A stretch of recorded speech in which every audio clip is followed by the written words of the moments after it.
Well, Diddy is just a working class stiff while he's at Fort Dix. So when you're at a prison and somebody says, you read any good books lately, Diddy is the answer to this. He's the guy to go to because we got video of him at Fort Dix reporting for work. There's a difference between a story and a trigger. A story unfolds, it builds, it develops over time. A trigger? A trigger hits instantly. No warning. No preparation.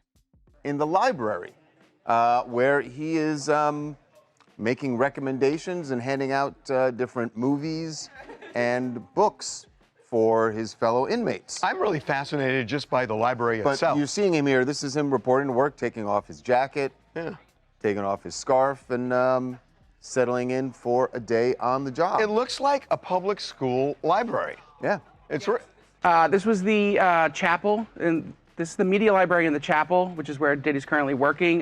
He's working in a Life Connections program, which is an 18-month program that helps rehab people and get them closer to spirituality, to charity groups, and with that, it will shorten his sentence. But in this media library, he helps inmates with religious material, rent out movies, that kind of stuff. You see him pushing a really cart interesting. with a TV on it. Yeah, I mean, he was in the laundry room when he first got there.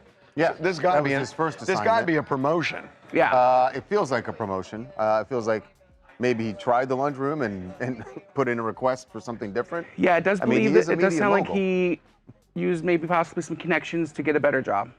So here's my question. I mean, that's the story. Yeah. My question is this. So Diddy had a certain persona before he got in all this trouble. And now he looks very different, very much older. Yes. When he gets out, Does he? Yes. Does he join the Hair Club for Men? no, the Just for Men Club. Just he for still Men? has hair. I don't know what it's called. I mean, you tell me. What? I'm sorry. I mean, Just every for other Men photo, Club. this is the first we've seen him without that hat on, and the first we've seen actual footage of his hair. So I feel like he's not proud of it. He wears that hat a lot. So I No, feel we like, saw him Also, it's without. cold. We saw him without a hat. We've seen No, him without it, but also it was cold with the photos we had before he was out in the yard. Yeah, yeah, yeah. Could have been cold, but So what does he do? what does he do? Yeah, I think he does dyes he or it. doesn't he? I think he I does. mean, that's 2 years, 2.5 years from now. I know. I'm just asking.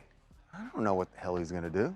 I mean, Guess it depends on what you've his- been public relations adjacent, dealing with all Right. sorts of people for It depends years. on what he wants to do when he gets out. Is he going to try to get back into show business? Is he going to be actively involved with artists? Then yeah, then he might.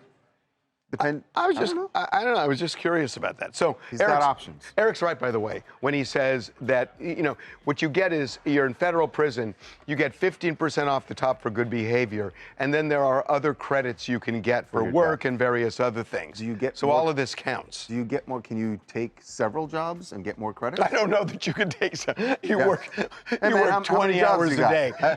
I don't. I don't think you can do that. Therese from Miami. Diddy looks he looks happy. Why in every clip he's smiling?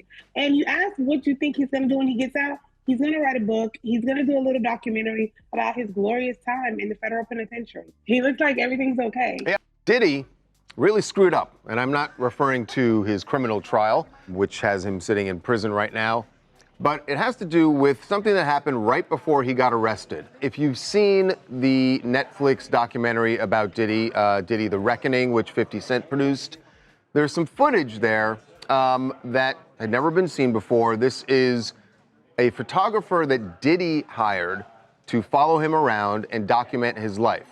That footage ended up going to 50 Cent and his production company. One moment everything feels contained, the next moment it's everywhere. That's exactly what this feels like. Because the second the idea of secret footage enters a situation that's already under pressure, everything changes, not gradually, not carefully, instantly. Now it's not just talk anymore. Now it's visual. Or at least, the possibility of something visual. And that alone is enough to set everything off. Because people don't react the same way to words as they do to footage. Words can be debated. Footage feels real. Even when it's not verified. Even when context is missing. Even when nobody actually knows where it came from or what it really shows. The idea that something exists, that's enough. And that's where this explosion starts. Now suddenly, the entire conversation shifts. It's no longer about what's being said. It's about what's being seen, or what people think they're seeing. And once that shift happens, control disappears. And it's kind of the centerpiece. Sold to them. Yes, was the centerpiece of the documentary. So watch this particular scene, because this is where a lot of people feel Diddy really screwed over someone that he should be very, very thankful. Well, he says we're losing, but the reality is Mark Agnifilo, the person with whom he was speaking, actually won the case for him. This is a huge betrayal. Look, Agnifilo, there is no way he isn't outraged that Diddy was secretly recording him, and this ends up in this Netflix documentary. Mark Garagos, who is my co-host on Two Angry Men, he's represented Diddy for years, and his daughter is part of the Agnifilo defense team. And he was involved in all of this. So in this past weekend's podcast, I pushed him to find out how Agnifilo really feels here. And Mark kind of skirted it some, but I think you get the sense. Diddy knew that Mark was being recorded, but Diddy didn't tell Mark. Does Mark feel betrayed by Diddy? I've not talked to Mark about it. What do you think? Would feel. What do you think? I will tell you, I'll just tell you, if it was me, I would be more than a little upset. I was more than a little upset when the client didn't know and I was being recorded. I mean, there was a while there where I was meeting clients under bridges, freeway bridges, because I was PTSD over it. So I think, as a lawyer, it is one of the most inviolate oaths that you take to protect the client confidentiality and the client privilege. So I don't know. I haven't talked to Mark, but if I were Mark, I would be out of my head. Out of my head. It's incredible. Diddy did two things here. Number one, he betrayed Mark Agnifilo, who, to your point, did so much for him. Obviously, without Mark Agnifilo, he may very well be spending the rest of his life in prison. The second thing that he did is, by having a third party that's privy to the conversation, the videographer in this case standing there, there's no privilege, right? Diddy waived that entire privilege. Now, it didn't end up backfiring because it seems nobody knew about it until the end of trial, and what are you going to do at this point? But it's such a callous act by Diddy to just sell out his lawyer like that. It's so selfish. Now, we should say that, remember, Diddy and his team were very upset when they found out that this footage was part of the documentary, and they tried to shut it down, but you know, the act of taping it is what out. is so the awful. Act of taping it, right? Without Agnifilo's Diddy would knowledge. say that I didn't authorize that video going out, and the argument they've made is that he's the one who has the right, that he owns that footage. But that's a copyright issue. That has nothing to do with the morality of the whole thing. Yeah, the morality is clear. That what's unclear is what kind of a deal did he have with the videographer? Because I'll tell you what the sense is that I have based on my conversations. I think it was a loosey-goosey thing. Yeah. And I don't even know they had a written agreement. And if they didn't have a written agreement... Because visuals spread faster than anything. Clips get shared. Screenshots get reposted. People slow things down, zoom in, analyze every frame like they're trying to unlock some hidden truth. And in that process, the original context gets lost. If it even existed in the first place. That's the part nobody wants to slow down and think about. Where did it come from? Who recorded it? When was it taken? Is it even what people are saying it is? Those questions matter. But they don't travel as fast as the clip itself. So while those questions are sitting there unanswered, the footage, real or not, is already doing damage. Now here comes the reaction. And it's loud. You've got people instantly believing it. No hesitation. No pause. Just straight to conclusions. Saying this confirms everything. Saying this proves what they suspected all along.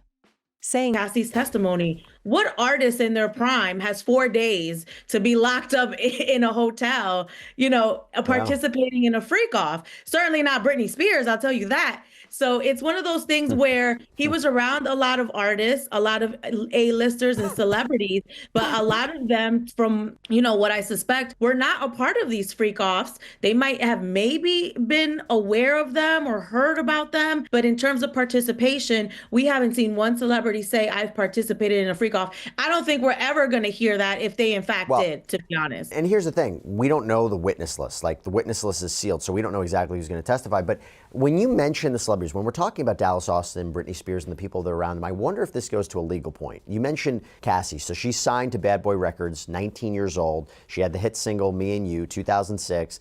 She says she had a contract to do multiple albums, that Combs was in control of her career, her public image, her finances. And if you're thinking about sex trafficking and you're thinking about control and power and using force, fraud, coercion to induce somebody to do these things, to have celebrities around, right? Celebrities, you would think, oh my gosh, at such a young age, the connections I can make, stick with me, I can help you go places. Do you think this helps the prosecution's case, the more they talk about the celebrities that was in his orbit? I think it does. You know, there's a reason why people go back to this kind of abuse, sexual abuse. You talked about the financial control, right? But also the power, and just, hey, you know, at 19 years old, no one's in these rooms. So you might be tolerant at that young age, which is still technically a teenager, right? You might be tolerant to some of the behavior because you feel special. You feel like you're in the in crowd, right?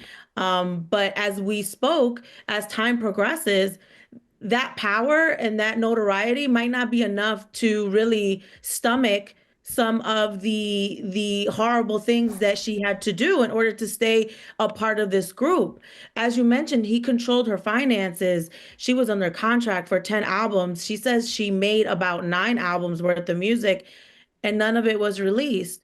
So how is she supposed to move on from her life, or, you know, work somewhere else and make music as an artist if she's tied into this contract? So it becomes a thing where, like, if this is what I have to do in order to you know, stay in this circle, and at first you're like, okay, I'm gonna do it, but then after a while you look up and you're like, I didn't consent to any of this, and that's where the problem begins. Yeah, that's a really, really interesting point about it. And talk about musical artists. Again, we didn't know exactly who was going to testify. So it was a big announcement when Dawn Richard, another celebrity, became, remember, member of the group Danity Kane, Cone's reality show Making the Band, joined the group later, Diddy Dirty Money. She took the stand. She testified, and she testified about the big name artist that Cassie was able to work with thanks to Combs. So the transcript of her testimony reads, was your understanding that many times these were artists that were further along in their musical career than Miss Ventura was along in her musical career to kind of help her whatever she was working on? Yes. And one of them was someone named Kid Cudi. I didn't know that they were working together. I think you said Lil Wayne. I didn't say that. You didn't? No. Sorry. Do you know if that's true, that she worked with Lil Wayne? Not that I can, that's fine. Do you remember any other artists that Miss Ventura did work with? Yes. French Montana, Fabulous, Too Short. I'm sure I'm missing a bunch, but she did a mixtape that had features on every song. Do you remember the name of the mixtape? Rockabye Baby. This is the missing piece. Then you've got the other side. Calling it out immediately. Saying this could be manipulated. Taken out of context. Completely unrelated to what it's being attached to. And they're not wrong to question it. Because in a world where anything can be edited, clipped, reframed, or misrepresented, blind belief is just as dangerous as blind denial. But here's the problem. The middle ground? It barely exists. Because this isn't a calm discussion. It's a reaction. And reactions don't wait for balance. They go to extremes. Fast. Now add in the environment this is happening in. Already controversial. Already under scrutiny. Already filled with speculation. So when something like this drops into that space, it doesn't get treated as new information. It gets treated as confirmation. Even if it isn't. That's how narratives evolve. Not through... Now, Mina, that is huge for Cassie's career. Again, this idea of influence and control, you're hearing from Dawn Richard. Right. And it establishes that power that you need. And he did that right from the beginning. This is what I can offer you. This is what I can give you. I can put you in the room with X, Y, and Z. I can put you in these parties. You just have to be a part of what we're doing here. And that's how someone establishes their power and their influence over someone. A lot of the commentary on social media is like, well, why would she do this? And why didn't she walk away? Well, she was introduced into a lifestyle at 19 years old, right? You don't even know how to make money at 19, and saw that these were the only options for her to continue, participating in this lifestyle. And then she just, got wrapped up in it. And when you look up, now she's drug addicted, as she mentioned. She's doing things that she's not consenting to, that she doesn't agree with, and she feels trapped. And it's a shame, because you become trapped by being allured by these things, the financial part of it, the power, and now you're in, and now you don't know how to get out. It's very sad, and it happens to a lot of people. And that's why the testimony of forensic psychologist, Dr. Dawn Hughes, explaining about power dynamics, trauma bonding, love bombing, why victims stay with their abusers is very important, although she did face a tough cross-examination. But there was another name that came up. Talk about celebrities. This was a name that first came up during jury selection. So the jury was given a list of people and places. Like, do you know anybody, these people or places? Could it be a conflict? And Dawn Richard testified about some drama in Cassie and Combs' relationship, and it was in regard to A-list actor Michael B. Jordan. So the transcript reads, quote, "At one point, Combs was jealous, was he not, of the actor Michael B. Jordan? Do you remember that? Yes.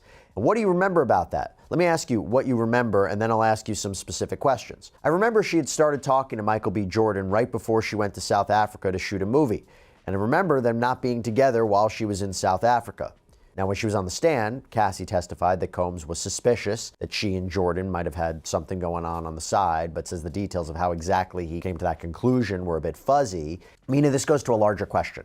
A, as the prosecution would assert, was this Sean Combs acting violent and controlling to force Cassandra Ventura into sex trafficking as part of a racketeering criminal enterprise? Or was he a jealous boyfriend and his anger is fueled by jealousy and insecurity, and there's love and there's anger, like there isn't any kind of relationship, not justifying it, but it's domestic violence, maybe a state crime, not a federal crime. So when you hear something about Michael B. Jordan, what do you take away from it? I don't really know what Diddy's motives were. I think we're all still trying to figure that out. But I was very surprised at Michael B. Jordan. And on my radio show, I talked about that extensively. And I kind of gave some theories as to why he might be involved. Now we know Cassie had a flirtatious relationship with him. Maybe, yeah. But I don't know what the basis of the reaction from Combs is. To me, it's very puzzling. One of his bodyguards testified that he was in 5 different relationships. So there were 5 different women, and he almost had like a hierarchy to them, right? Kim Porter being his family, the number one. And then he said Cassie was moldable, so it's like, I think we're trying to understand the dynamics here. Was this love? Was this control? I don't know quite yet, but I do know that there's a possession there on behalf of Diddy, where he's trying to possess her and keep her from having these other relationships. He can have other relationships, but why is it that she can't? And that's proof, but through reinforcement. People see something that feels like it matches what they already believe, and they lock onto it hard. And once enough people do that, the narrative starts building itself. Now suddenly, everything connects. Every past rumor, every past headline, every past moment gets pulled back into focus and reinterpreted through this new lens. And that's where things start getting out of control. Because now it's not just about the footage anymore. It's about what the footage represents. And representation is subjective. One person sees confirmation. Another sees manipulation. Another sees opportunity to push a completely different angle. And all of those interpretations exist at the same time. Spreading. Colliding. Expanding the story in directions nobody can fully track. Now let's talk about something people don't like admitting. Footage, real or fake, has power. More power than statements. More power than reports. That's really where I feel like the prosecution has an edge over it. Yeah. If this was a consensual relationship, she would be able to go off and date Michael B. Jordan and Kid Cudi, and the unnamed football player that we learned about. And she could have continued her relationship with Ryan Leslie, the producer. But the fact that there was a control element there where he's like, no, you can't do that. If you do that, I'm going to release your freak off tapes. Hey, because you've been, dating Kid Cudi, your mother has to give me $20,000 and take out a home equity loan to pay me so I can recoup my losses. That's the iffy part about that relationship. So there might be some love there, but I think that there's also some other very toxic behaviors and unfair behaviors on the behalf of Diddy, and some behaviors that really make it question if it's consensual. Because if it was consensual, she would have been able to see other people. If it was voyeurism, she would have been able to voyeur off on herself. But clearly, it was made very, very clear that that's not something she could do. Mina, are you sure you're not a lawyer? That was awesome. That was a really, really good breakdown about the power dynamic, and clearly it's not equal, and exactly, right, I think, how the prosecution is going to frame it in a closing argument. That was 100% on point. And you mentioned Kid Cudi, right? So Combs' apparent jealousy was on full display when he and Cassie were on a break, and she started apparently seeing Scott Miscuddy, better known as Kid Cudi, someone that she'd apparently met through Combs. And by the way, as we're talking right now, I think Kid Cudi is taking the stand, or is just taking the stand. So, according to Cassie, Combs found out that she was apparently seeing Miscuddy, apparently by seeing an email between Cassie and one of his staff members. And on the stand, Cassie testified that Combs was livid, telling the court, "I just remember him putting like a wine bottle opener between his fingers and like lunging at me, just a whole, his eyes blacked out, super angry, and I just had to get out of there. It was actually another time I was able to get out of a freak off." Now, Cassie said that she left the hotel that she and Combs were staying in and stayed that night with Kid Cudi. And as she flew home to Connecticut for Christmas, she sent her mom a message about the threats, or the alleged threats. And in evidence, there's an email sent from one of Cassie's alias accounts. It's from a Veronica Bang that she sent to Mom New Email just before Christmas in 2011. The subject line reads, "Threats. The threats that have been made towards me by Sean Puffy Combs are that he's going to release 2 explicit sex tapes of me, one on Christmas Day, maybe before or right after, and another one sometime soon after that. He has also said that he will be having someone hurt me and Scott Miscuddy physically. He made a point that it wouldn't be by his hands. He actually said he'd be out of the country when it happens." So if you're talking about a racketeering charge, Mina, right? And that he's going to outsource the work and have people do it on his behalf. By the way, the allegation was that he blew up Kid Cudi's car in his driveway. That's arson. That's one of the predicate crimes for racketeering. Kid Cudi's playing a big role in this case. You know what? The Kid Cudi story is a big, big piece, because I personally found it interesting how she separated her relationship with Sean from the freak-offs, because that's something that you really have to think about, right? If she's no longer in a relationship with him, why is she having a freak-off? This was her job.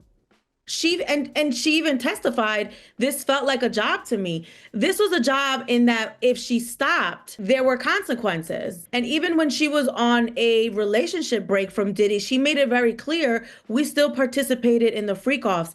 That is a big deal. It shows that she's separating her relationship from him from the freak-offs, which she testified that it was a job to her, and she's moving on with her life and trying to see someone else personally, and now there's retaliation, right? I mean, the threat of, hey, if you continue to see this. Because it taps into something immediate, something emotional. You don't analyze first. You react first. And that reaction? That's what drives everything that comes next. Now multiply that by thousands, millions, of people reacting at once. That's what creates the explosion. That's why this feels so big. Not because it's confirmed, but because it's visible. Or at least, it appears to be. And that appearance is enough to keep it moving. Now here's where things get even more complicated. The longer something like this circulates, the harder it becomes to challenge it.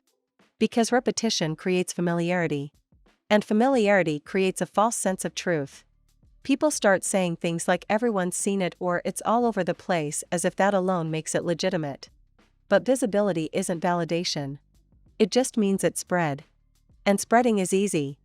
Especially when something hits the exact combination of shock, curiosity, and controversy. This person, there's something that's going to happen to him, and his car is going to blow up, and I want his friends to see it, right? There's the threat. And then the car blows up. And then his defense team says, well, he has nothing to do with that. I'm sure he has nothing to do with that. But how did you make a threat and then the threat was executed after you made it? You might not have been involved, but the question now lies, who executed the arson? Who executed the car being blown up? Kid Cudi's testimony is going to be crucial because I also think it's a very important part in the dynamic of Cassie and Diddy, where she's starting to kind of pull away from him, and she wants to see other people. And there's this thing where he's pulling her back with the force and the threats, and it really contributes to the prosecution's case here. By the way, I'm going to read you in real time him on the stand, his testimony.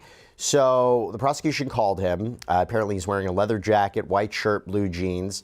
Talks about who he is. He mentions Cassie, says we dated in 2011. Who else was she involved with? Sean Combs. What did you know about their status? He responds that she and Sean Combs had some problems and they weren't dating anymore. He's asked, in December 2011, did law enforcement respond to your home? Yes, I had a break-in. Cassie called me at 5:30 or 6 a.m. She said Sean Combs had found out about us. She asked me to pick her up, so I did, yeah. Why? She was worried. What was her demeanor? Very stressed and worried. Where did you go? The Sunset Marquee. Why? I thought it was safe, off the radar. Who else did you speak with? Capricorn Clark. She sounded near tears. What did she say? That Sean Combs was in the car near my house. There was an objection. It was overruled. You called Sean Combs? I did. He said, I'm over here waiting for you. When you arrived, what did the outside look like? Pretty normal. Any security camera? Yes, but I found out they weren't working. But the security cameras had been moved. Did you move them? No. What did you see inside your home? Gifts were open, some stuff I got from Chanel, and my dog was locked up in the bathroom. How did you usually leave your dog? I let him roam. How long had you had your dog? 3 years. What changes were behavior of a dog after the break-in? Jittery, on edge all the time. I got back in and called Sean Combs again. I was looking for him. I wanted to fight him, you know? Did he answer? Yeah, he said, I'm on my way. When you saw Cassie, how did she seem? Depressed. Did you see Cassie in Connecticut? Yes, she needed it. Did Mr. Combs call you? Yes, he hit me a few times. Hit? Called me. What did you say? That I didn't want to talk with him. He broke into my house, hurt my dog. Did you and Miss Ventura break up? Yes. What about your car? My dog's babysitter called me and told me my car was on fire. Where were you? At a relative of my ex-girlfriend. Where did you go? To my house, 8925 Hollywood Hills Road. Let me show you picture 6. Do you recognize? And then he talks about his Porsche. Your reaction? If that's not intimidating and scary, I don't know what is, right? Someone's like, I'm coming to your house. You show up at your house. Things are different. Your dog is scared, locked up. Poor dog. The dog has nothing to do with anything, and the dog was intimidated, right? The dog was scared. It's shocking that this could happen, you know, and because of their celebrity, no one says something. You know, as being Kid Cudi, what do? Do you call the cops? And what do you say? Sean Combs told me he was coming over, and I noticed someone broke into my house, and now my car's on fire. And they'll be like, well, why do you think that happened? It just makes it a bigger thing. It's so crazy that this stuff was happening and none of us knew about it in the media. Yeah, it's really something to say the least. And, you know, during cross-examination, the defense appeared to try to paint Cassie as a liar. Now look at the bigger picture. What's actually happening here? A situation that was already unstable just got another layer added to it. Another element that nobody fully understands yet, but everyone is reacting to anyway. And that layer doesn't simplify things.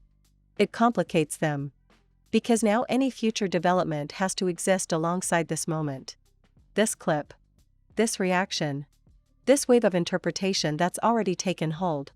That's the real impact. Not just what the footage is, but what it does to the narrative. Now the question becomes, what happens next? Does it get verified? Does it get debunked? Does it fade out once something else takes its place? Or does it become one of those moments that sticks, that people keep referencing long after the details are forgotten? Right now, it's impossible to say. Because this isn't at the resolution stage. This is still escalation. Because of the things that she kept hidden from Combs. Because the defense said, even though you were on a break from Mr. Combs, you still wanted to use a burner phone, right? Yeah. You didn't want him to find out about Mr. Miscuddy, right? I did not want him to find out, no. And you didn't want to tell him about this, right? No, I thought it would be way too dangerous to tell him about that. Because you anticipated his response, right? Correct. Because he was insanely jealous, right? Had a temper. And by using a burner phone and not informing him of Mr. Miscuddy, you were lying to him, right? I was telling him everything. Mina? I mean, that poor woman can't even date someone else without being scared for her life. There's a lot of control here. There's a lot of threats. I'm in shock and awe that all of this happened, that he's currently on the stand corroborating this information. You know, when we first found out about this trial, there were those rumors, right? Like there were different rumors about things that Diddy might have done. You know, I had read that there were, you know, Diddy had hung Wale, which is another hip hop artist and singer, hung him off the balcony at one point. And Wale was like, no, that never happened. Then there was the piece about Kid Cudi's car being burned, right, after the threat. And then Kid Cudi came out and was like, no, my car was, you know, was burned. So it's just interesting to hear those rumors. And this didn't come out back in 2011 when it happened, right? This came out recently when we started to learn of the counts that Diddy was being charged with. Different stories and speculation started to come out about things that he had allegedly been done. Then the conversation became, well, how about Justin Bieber? Or how about Usher? Because Usher lived with Diddy as a child, because Diddy at that point was so a part of the music world. Every single song on the chart had his influence in some way, whether it was one of his artists being featured, whether it was his production, you know, or him being an artist as well, or him, you know, managing an artist or something. So it's like at one point, there was a tie to Diddy in every aspect of music. So it was one of those things where like people started to speculate, well, Usher was there. What happened with Usher? Justin Bieber was there. Is he? Can we talk about that? Can we talk about that? Because Dawn Richard said she witnessed Combs punch Cassie, and this was in front of Usher, Jimmy Iovine, Neo. So I wonder if they're going to testify. Yeah, I wonder if they're going to testify. And I wonder, again, goes back to your larger question, why did no one speak up if this is true? Well, we have to separate the domestic abuse from the sex trafficking, right? I don't think it helps the case for them to bring on Usher or Neo if they're just going to say they witnessed more abuse. At this point, I don't think anybody is doubting that this woman was abused. They need to prove the sex trafficking piece. And obviously, not only just the sex trafficking, I think the transportation of prostitution is pretty solidified at this point. He has 5 counts. So the transportation of prostitution, the racketeering conspiracy, the RICO. So at this point, any witness that they bring on the stand has to fall in line with those charges, either the sex trafficking or the racketeering conspiracy. We're seeing so much talk about the domestic violence and the abuse, which is part of the power dynamic. You do have to control your victims if you're an abuser, and this is the tactics that you do it. But now we have to move on to the actual crimes here and the things that he's being accused of. So I wouldn't really want Usher and Neo on the stand talking about, hey, yeah, we saw Diddy punch Cassie. I only want still movement. Still people reacting faster than the situation can stabilize. And as long as that's happening, because the second the idea of secret footage hits the timeline, everything changes instantly. It doesn't matter if it's verified. It doesn't matter if it's complete. It doesn't even matter if it's taken out of context. The fact that it exists, or appears to exist, is enough. And once that door opens, there's no closing it. Now the conversation isn't just about what's being said anymore. It's about what's being seen. And visuals, or even the illusion of visuals, hit differently. They don't wait for explanation. They don't pause for context. They trigger reaction first. Analysis comes later, if it comes at all. That's why this exploded so fast. Because people didn't stop to verify. They reacted. They shared. They zoomed in. They slowed it down. They replayed it over and over like they were trying to extract something hidden inside it. And in that process, something interesting happens. The clip itself becomes less important than what people believe it shows. That's when things start slipping. Because belief spreads faster than truth ever could. Now you've got multiple versions of the same thing floating around. One person says it proves everything. Another says it's misleading. Another says it's completely unrelated. And all of them are talking at the same time. Loudly. Confidently. Without full confirmation. That's the environment right now. Not clarity. Noise. Not confirmed. Not resolved. Just circulating. And the longer it circulates, the harder it becomes to separate what's real from what just feels real.